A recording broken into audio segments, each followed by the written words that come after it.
Wrapping up for the day. Just beat the rain. Had something really interesting happen to me today.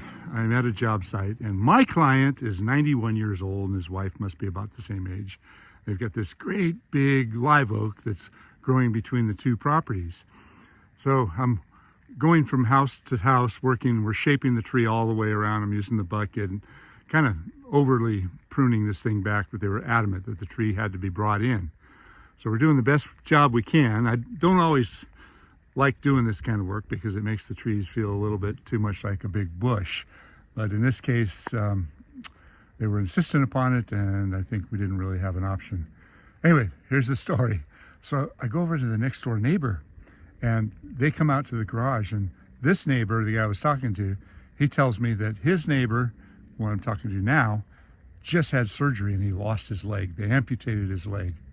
So here's this old man sitting in a wheelchair, minus a leg, and he's watching what we're doing. And I went over to talk to him, and his wife comes out, and they've got this little, it's not an electric wheelchair, it's more like an electric scooter. Yeah, that's what it was a scooter. And she says, they just got it too. They didn't know how to use it. And she says, I want to try that. So she gets on this scooter. She's in her 90s, and she goes down the driveway and turns around and comes back. And she pulls into her empty garage and goes around, and she makes a successful loop. And as she's coming back out of it, she squeezes on the accelerator and screams out, "Where's the brake?" And she's charging right at her husband. I'm about 10 feet away and I see what's happening. So I jumped over just as she slammed into her husband's wheelchair, and I caught him. I caught him just before he hit the ground, and his wheelchair fell over. So I picked him up, I put him back in the wheelchair, and the old woman, she was just beside herself. She was so upset. But the old man, he just bust up laughing. He was laughing so hard, he thought it was hysterical. You never know what's going to happen in our type of work. Things just sort of occur. When I get to a job site and there's a lot of vegetation, a lot of trees around me, and I have the bucket truck, I like going way up high and just kind of perusing the area and see what I can see.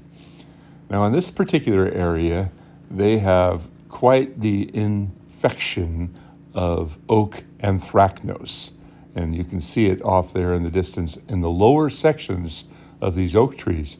That one looks like it's almost completely dead. Now, oak anthracnose is an interesting disease, but when you see it way up at the top of the tree, that doesn't look like oak anthracnose. That looks more like squirrel damage. And that's definitely neighbor don't like my tree damage. Oh, God, I got to laugh about it. So here's the tree that we're working on today. This is the big, it's kind of a lollipop. That's what it looks like when it's done. And I can't say I'm really proud of this, but this is a situation where the tree is really in the wrong spot. And the two neighbors need this to be controlled, or they just get rid of it. They do like it this way. It's been done many, many, many times over the years. And I did 90% of this job from the bucket, and almost the entire job was done with hand pruners. I was just taking off about 2 to 3 feet. And there was also a tree in the backyard that we had to work on. This is a red oak. I'm not sure if it's a scarlet oak. It's not a pin oak. It takes more of a scarlet oak color. But we don't have a lot of red oaks in our area, and they grow differently. A weeping flowering cherry. And all the grafts are attached to the rootstock, and they're weeping grafts that come off this main piece. But if you look up at the top, there's some straight pieces that are coming up off of it.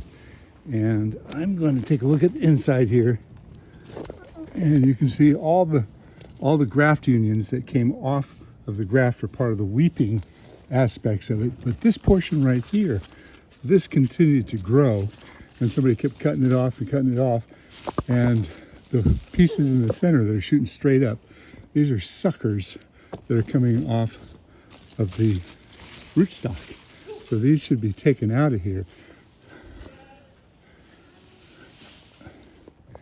Otherwise it's going to try to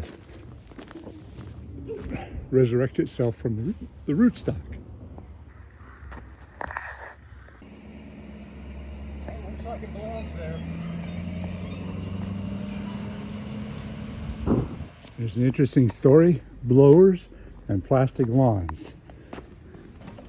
The muffler is right here. And I'm not quite sure how it happened, but the woman said the gardener came out here and he set the blower down on the yard and it burned a hole in the plastic grass. So she put that little bird feeder there to make up for it. But I guess chainsaws or any kind of a hot muffler could really mess you up if you're dealing with a plastic yard. I hate plastic yards anyway.